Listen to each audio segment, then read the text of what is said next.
রাজধানীর উত্তরায় milestone school and কলেজে বিমান বাহিনীর প্রশিক্ষণ বিমান বিধ্বস্ত হয়েছে।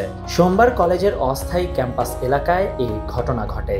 বেলা 1টা নাগাদ বিমানটি আছড়ে পড়ে।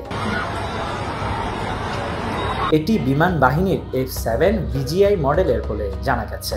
বিধ্বস্ত হওয়ার সাথে সাথে প্রশিক্ষণ বিমানটিতে আগুন ধরে যায়। ঘটনার পর আশেপাশের এলাকার মানুষ ছুটে যায়। বিমানটিতে স্কোয়াড্রন লিডার তৌকির ছিলেন বলে প্রাথমিকভাবে জানা গেছে। ওই বিমানে আর কেউ ছিলেন কিনা তা এখনও স্পষ্ট নয়।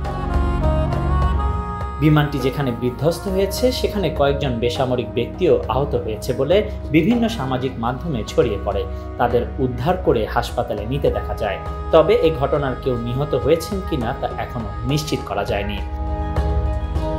ফায়ার সার্ভিস জানিয়েছে, খবর পেয়েই উত্তরা, টঙ্গী, পল্লবী, কুর্মিটোলা, মিরপুর, পূর্বাচল ফায়ার স্টেশনের 8টি ইউনিট ঘটনাস্থলে গিয়ে কাজ শুরু করে। এখনো উদ্ধার কাজ চলছে। Desk report, news now 24।